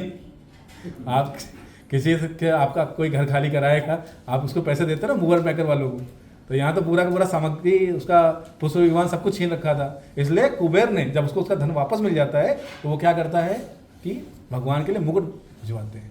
और जो मुकुट भी है इसका वाल्मीकि रामायण में आप जाओगे ना तो इतना सुंदर वर्णन है कि वह करने बैठोगे तो आधा घंटे से चला जाएगा। और जब ये ऐसा मुकुट भगवान को पहनाया जाता है, और जब दोनों माता सीता और राम जी मुकुट धारण कर लेते हैं, उस समय जो है बहुत तेज जयकारा लगता है। वो लगता है बोलिए राजा रामचंद्र की जय, बोलिए सीता माता की जय।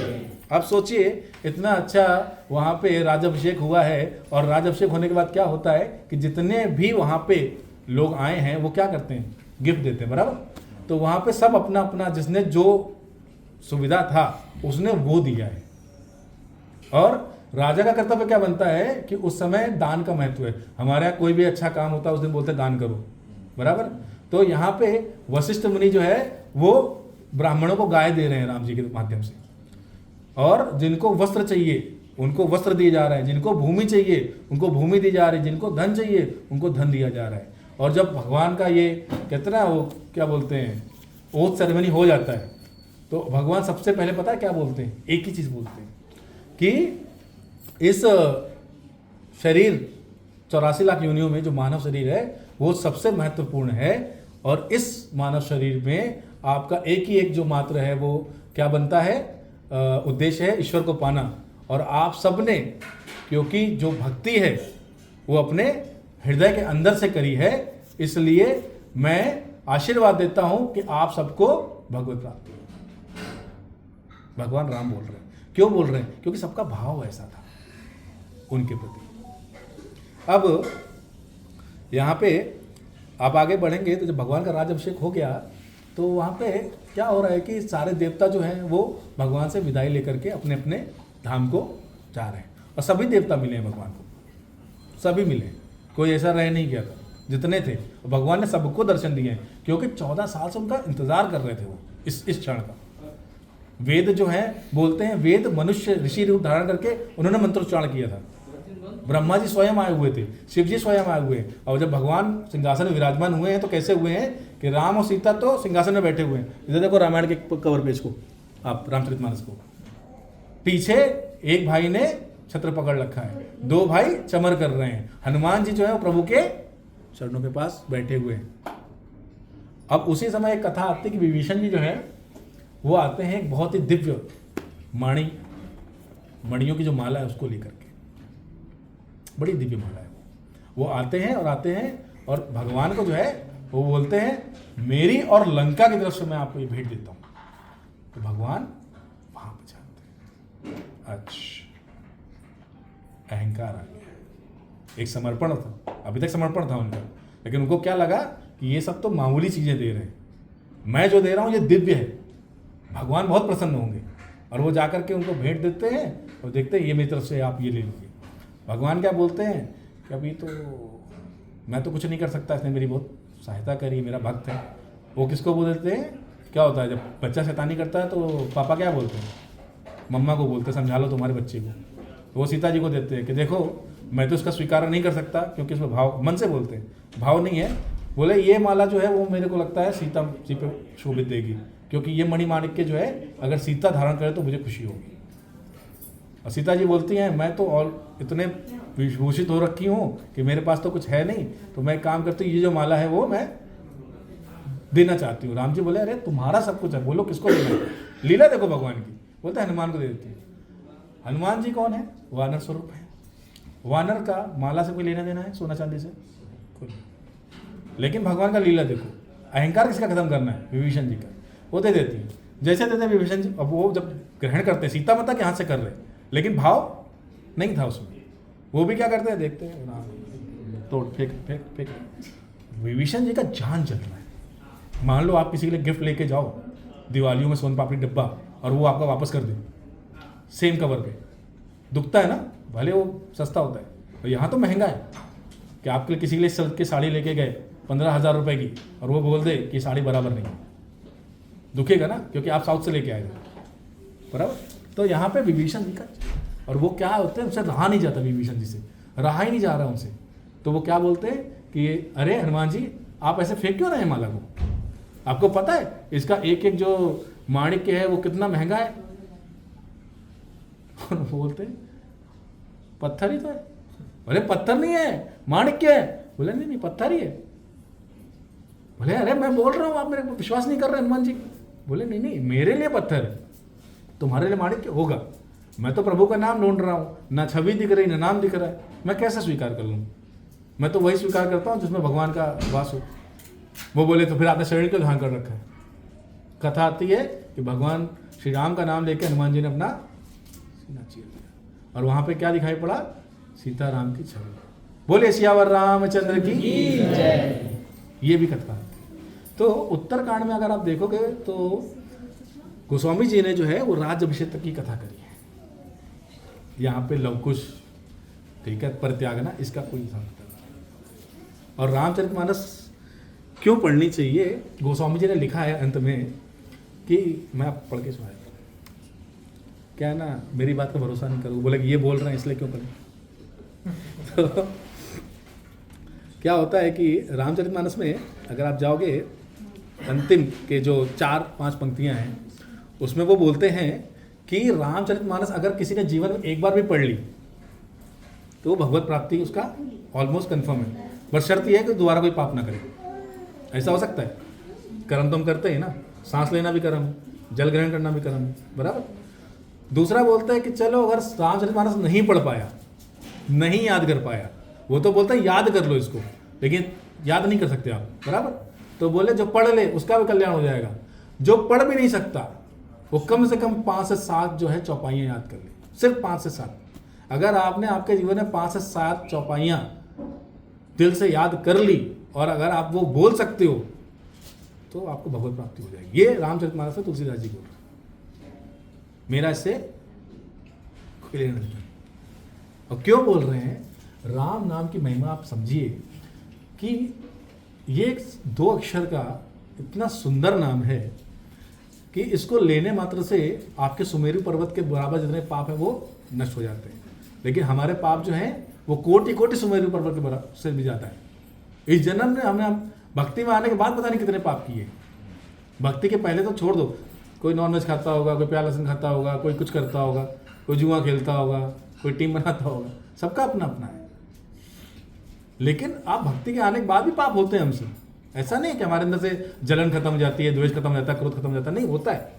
क्या वो पाप नहीं है? वो भी पाप है। तो राम नाम का महिमा से अगर आपके उतने वो पाप कम हो रहे हैं तो हमें राम नाम लेना चाहिए। दूसरा, चैतन्य महाप्रभु ने हमको जो मंत्र दिया, ये एक्चुअल में शास्त्र समझ जाओगे तो हरे कृष्णा नहीं था, ये हरे राम राम राम हरे हरे, हरे कृष्णा कृष्णा कृष्णा हरे।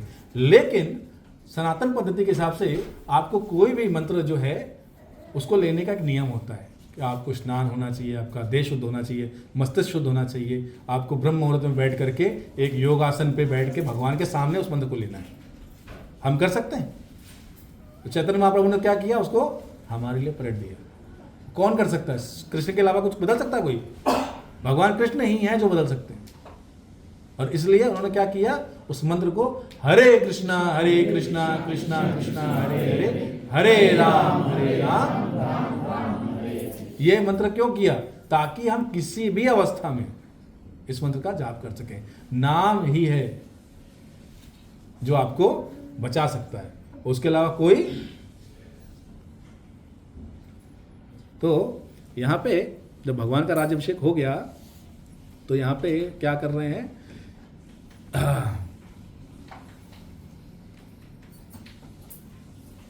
हम लोग एक लोकगीत है, अवधी भाषा में है, तो थोड़ा कोशिश करता हूँ साथ में गाने की, ठीक है? आप लोग रिपीट करिएगा मेरे पीछे। राजा बने रघुरैया, अवध में बाजे बधैया। राजा बने रघुरैया, अवध में बाजे बधैया।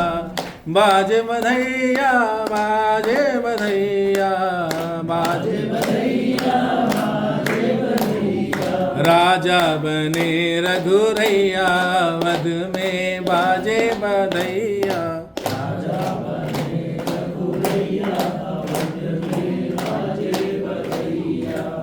कौन लुटाए अन धन सुनवा, कौन लुटाए अन धन, कौन लुटाए अन धन सुनवा।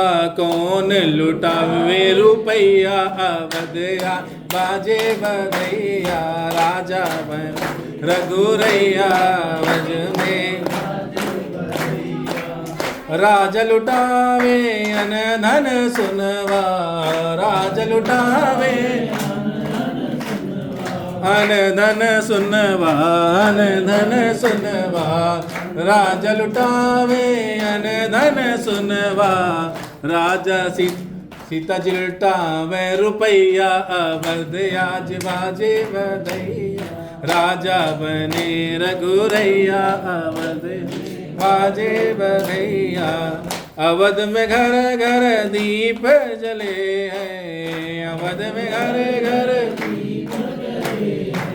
नाचे लोग लुगैया अवध में बाजे बधैया नाचे लोग अवध में बाजे बधैया राजा बने रघुरैया अवध में राजा बने रघुरैया अवध में। तो आप सोचो वहां पे एक के बाद एक मंगल गीत गा रहे हैं। हमने तो एक का भी 3-4 पंक्तियां ली। वहां पे लोग मंगल गीत गा रहे हैं। क्यों गा रहे हैं? आज भी देखा होगा आपने, यूपी बिहार में मैंने शादी अटेंड करी, वहाँ की कहीं की नहीं है, तो कभी भी शादी हो रही होती है तो जब बारात आती है तब भी पीछे से महिलाएं मंगल गीत गा रही होती हैं। जब शाम को भंवरी का समय होता है, जब फेरे पड़ने वाले हैं या कन्यादान का समय, उस समय भी लोकगीत गा रहे हैं। लोकगीत का अपना एक महत्व है। क्यों गाए जाते हैं? क्योंकि उस समय आप देखोगे तो जब वर जब बैठता है मंडप के नीचे तो उसको मोर पहना जाता है। मोर स्वयं नारायण का है और जो स्त्री है उसको यहाँ पे भी एक छोटा सा पहना जाता है, वो स्वयं लक्ष्मी का स्वरूप है। तो जब किसी की शादी हो रही है ना, उस समय लक्ष्मी नारायण का स्वरूप माने जाते हैं। इसलिए तो जो आजकल तो खैर बच्चा ही नहीं होता ना, लेकिन विवाह में आपकी वो विधि बहुत इंपॉर्टेंट है। 16 संस्कारों में वो एक आती है। शादी में सिर्फ मंत्र का और विधि का ही मेन है, बाकी जो है वो दिखावा है। बराबर? आजकल मंत्र और शादी का तो छोड़ दो, पंडित भी को उठा लाते हैं। मैं अपने खुद की साले की शादी बताता हूँ। मैं गया, शादी हुई गुजरात में, और फोटो सेशन पंडित जी ने बड़ा अच्छे से कराया, जयमाल ये वो मंगलसूत्र सब कराया। तो मेरे को लगा फेरे वेरे हो गए, तो मैंने बोला कि ये, बोले शादी संपन्न हो गई, सब लोग अपना अपना गिफ्ट दो। मैं बोला इधर आओ, ये सप्तपति का क्या हुआ? तो उन्होंने पता क्या जवाब दिया? देखिए, निभाने वाले होंगे तो ऐसे ही निभा लेंगे, नहीं तो भाई मेरे पढ़ने से क्या ही होता है। लिटरली हुआ है, लिटरली हुआ है कि निभाने वाले होंगे तो ऐसे निभा लेंगे, मेरे सप्तपति पढ़ने से क्या ही होने वाला है। और मैं सोच रहा हूँ कि पूरी शादी में ये आदमी फोटो सेशन अच्छे से करवा रहे हैं कि ऐसे खड़े हो, ऐसे नाक के आगे रुमाल लगाओ, वो प्रथा है उधर। मैं तो फर्स्ट टाइम अटेंड किया, तो मैं सोच रहा हूँ कैसा ब्राह्मण है ये। अच्छा, मंत्र पढ़ रहा है मावा खा के, कितना बड़ा पाप है। सोचो, झूठे मुंह से भगवान का नाम लेते, ये भाईंदर ने शादी करवा दी पूरी झूठे मुंह से। अब तो भगवान भला करे उनका, जिनकी शादी हुई है। तो यहाँ पे बहुत सारी चीजें हैं, बहुत सारी चीजें। और रामानंद सागर का आप देखोगे, राज दरबार का जो है वो बहुत ही अच्छा उन्होंने वहाँ पे रविंद्र जैन जी ने गाया हुआ है, राम दरबार है जग सारा। उसकी लास्ट की तो 2 पंक्तियां ना बड़ी अच्छी हैं। वो ये है, राम तो है आनंद के सागर, भर लो जितनी जिसकी गागर। गाना भी है, राम तो है आनंद के सागर, भर लो जितनी जिसकी कीजे क्षमा दोष त्रुटि स्वामी, राम नमामि नमामि नमामि। कीजे क्षमा दोष त्रुटि स्वामी, राम नमामि नमामि नमामि। अनंतानंत अभेदा भेद, अनंता अगम्य अपार पार को पारा, राम दरबार है जग सारा। और एक लास्ट उपाय बोल के मैं आज के क्लास खत्म करता हूँ, और वो है, नाना भांति राम अवतारा, रामायण सती कोटि अपारा।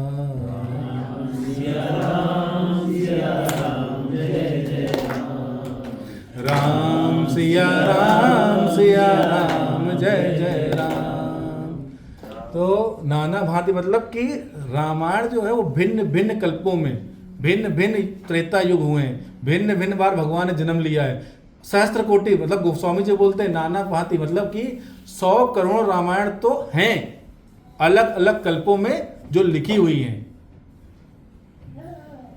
और रामायण सतकोटि पारा, मतलब कि आपको जितनी बार आप पढ़ोगे उतनी बार आपको भगवान की कृपा मिलेगी। एक वो आता था ना, हमारा रामायण शुरू होने से पहले आता था, क्या आता था कि मंगल भवन अमंगल हारी द्रबहु सुदशरथ अजिर बिहारी। राम सिया राम सिया राम जय जय राम सिया राम जय जय राम। तो जितनी बार आप भगवान का नाम लेंगे, जितनी बार आप रामायण का पाठ करेंगे, मेरा सबसे एक ही निवेदन है, एक बार जीवन में अयोध्या जरूर जाकर के भगवान के दर्शन करिएगा। हम लोग बहुत फॉर्चुनेट हैं इस जनरेशन में कि हमें भगवान का मंदिर देखने को मिल रहा है। इसके लिए हमसे पहले के लोगों ने बहुत कष्ट झेले हैं, बहुत समय तक भगवान के दर्शन जो थे एक छोटे से तंबू में हुए हैं। मैं भी गया था जब मैं क्लास 7 में था, 2002 के आसपास की बात है, तब भी मैं को मतलब कष्ट हुआ था कि अयोध्या में जहाँ पर दशरथ महल बना है, हनुमानगढ़ी बना, सब कुछ है, वहाँ राम जी जो एक छोटे से टेंट में थे तब। तो एक बार जरूर जाइएगा और जा करके वहाँ पे आपकी जो भी यथाशक्ति हो किसी एक व्यक्ति की हेल्प जरूर करना, जो भी आपको वहाँ पे दिख रहा है। ऐसा नहीं कि सबकी करनी है, आपकी यथाशक्ति जो होता है आप करिए। एक बार भगवान जो है, अगर वाल्मीकि रामायण आप नहीं पढ़ सकते हैं, एक बार रामचरितमानस जरूर पढ़िए। अगर आपकी हिंदी अच्छी है तो आपको अवधी भाषा समझ में आएगी। रामचरितमानस का महत्व इसलिए है क्योंकि बोलते हैं जब गोस्वामी जी ने चित्रकूट में पूरा रामचरितमानस लिख दिया और लिखने के बाद जब वो काशी में गए, प्रयाग में, ठीक है, वहाँ गए और वहाँ जाकर के जब उन्होंने बोला कि मैंने कथा लिखी है, तो जितना भी ब्राह्मण समूह था उन्होंने उनका तिरस्कार कर दिया। क्यों का तिरस्कार कर दिया कि अरे उस समय पर संस्कृत की लैंग्वेज भी भाषा थी, उसी में ही सारे चीज़ें वेद उपनिषद पुराण लिखे जाते थे। तो वहाँ पर तुलसीदास जी ने उनसे विनती करी कि ये शिव जी के हृदय से प्राकट्य हुआ है और मुझे स्वयं मेरे हृदय में आया है, इसलिए मैंने ये इसको अवधि में लिखा। मैंने कोशिश करी थी संस्कृत में लिखने की, लेकिन नहीं हुआ। तो ब्राह्मण बोलते हैं सारे कि नहीं, आप गलत बोल रहे हो, आप झूठ बोल रहे हो। उस समय क्या किया जाता है कि काशी विश्वनाथ जी के जो गर्भगृह है वहाँ पर रामचरितमानस को सबसे नीचे रखा जाता है, उसके ऊपर 18 पुराण और 4 वेद रखे जाते हैं और मंदिर का पाठ बंद कर दिया जाता है। जब अगले सुबह प्रातःकाल पट खोला जाता है तो वहाँ पे सब रामचरितमानस जो है वो सबसे, बोलो सिया रामचंद्र की क्यों ऊपर होती है? बोलते हैं कि शिवजी, ऐसा कहा जाता है कि शिवजी जो है उन्होंने उसको ऊपर लिखा और उस पर जाकर के 3 शब्द लिखे संस्कृत के। पूरे रामचरितमानस में संस्कृत कहीं नहीं है, लेकिन उस पर लिखा सत्यम शिवम। सत्यम मतलब जो लिखा है सत्य है, शिवम मतलब मेरे हृदय से प्रकट हुआ है, और सुंदरम मतलब जो है वो भगवान का सुंदर स्वरूप है। इसलिए रामचरितमानस जो है वो कहा जाता है कि सबसे। लेकिन मैं फिर भी आप लोगों को बोलूंगा, रामचरितमानस में आप राम जी के जीवन के बारे में पढ़ते हैं, सीखते हैं, ये बेसिक है। हमारा बेसिक क्या है? भगवत गीता। वहाँ पे अभी देखो, ये राम जी का चरित्र बता दिया कैसा है, उनका लाइफ मैनुअल है।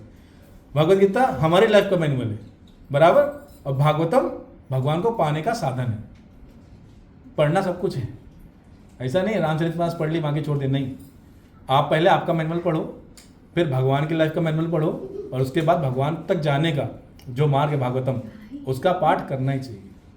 वो तो शिला प्रभुपाद का इतना आशीर्वाद है, हमारे गुरु महाराज का आशीर्वाद है। जितने भी गुरु महाराज आज के डेट में इस्कॉन में हैं, चाहे वो जयपताका स्वामी महाराज हों, चाहे हमारे कृतदास सत्कारी महाराज हों, लोकनाथ महाराज हों, राधानाथ स्वामी महाराज हों, जितने भी हैं, वो लोग का आप जीवन देखो। उनका जीवन हमारे जैसा नहीं है कि हम खा रहे, पी रहे, सो रहे, नहीं। उनका पूर्णतः जीवन समर्पित है। किसके लिए? भगवान के लिए। क्या कर रहे हैं? प्रचार कर रहे हैं। कृतदास महाराज अभी भी मॉर्निंग वॉक पे जाते हैं ठंड में, कीर्तन के लिए। मैं देखता हूँ उनको। जयपताका स्वामी महाराज को कुछ है नहीं बॉडी में अब, लेकिन अभी भी वो जाकर के मिलते हैं अपने जो डिसाइपल्स हैं, उनको ऑनलाइन भी मिलते हैं, उनके बर्थडे पे आशीर्वाद देते हैं, नोट्स आते हैं। क्यों? क्या जरूरत है उनको? बना दे डिसाइपल, दे दी दीक्षा, काम खत्म। नहीं, वो अपना दायित्व निभा रहे हैं। तो अगर आप इनिशिएशन लेने जा रहे हो या ले चुके हो, आपका दायित्व बनता है कि आपके द्वारा कोई भी अपराध ना हो जिसकी वजह से आपके गुरु को कष्ट हो।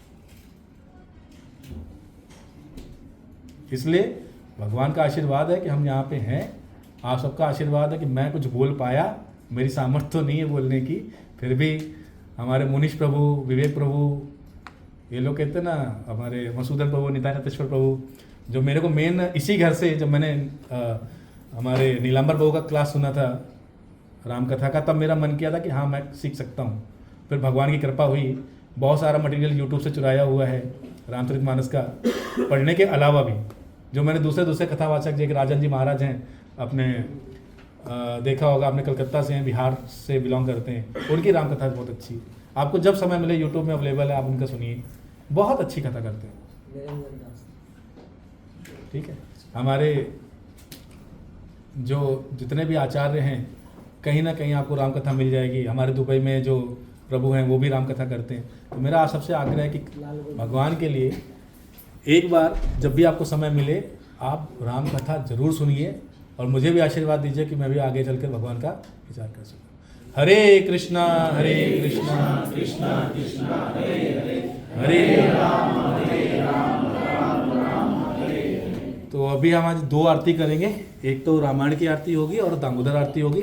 दामोदर आरती का तो प्रभु अभी आए नहीं है, वही बता सकते हैं आप सबको, मेरा तो अभी एलिजिबिलिटी नहीं उतना बोलने का। तो अभी हम लोग क्या करेंगे तब तक भगवान। हरे कृष्णा प्रभु। जी माता जी। हरे कृष्णा। हाँ प्रभु, टीचर टीम निकल चुकी है, 5 मिनट पे 10 मिनट में वो आ रहे हैं। वो राम का भजन भी करेंगे, तो आप लोग है ना रामायण का आरती कर लो। अच्छा ठीक है, फिर हम लोग भगवान प्रभु के आज्ञा से हम लोग क्या है अभी ऑनलाइन ये जो है क्लास कोशिश करेंगे कि रामायण आरती आप लोग सब लोग अटेंड कर पाओ। मैं रामायण आरती को जो है ना ग्रुप में डाल देता हूँ, ठीक है, नहीं तो गूगल पे अवेलेबल है आरती श्री रामायण जी की, बराबर। तो हम लोग सब लोग करेंगे। ओके, तो यहाँ पे सबसे वयोवृद्ध कौन है? हमारे मसूदन प्रभु हैं, उनसे हम स्टार्ट करेंगे, और उसके बाद जब निताई प्रभु आ जाएंगे तो कीर्तन और दामोदर कथा और दामोदर आरती वो जो है करेंगे। तो आज जो है हमारी ये राम कथा का समापन हो गया यहाँ पे। आप सबका आशीर्वाद बना रहे मेरे पे, बस इतनी बात है। हरे मंगलाचरण कर लें या लास्ट में करना है? नहीं, लास्ट में करते हैं अपन, जब सब पूरा कंप्लीट हो जाएगा।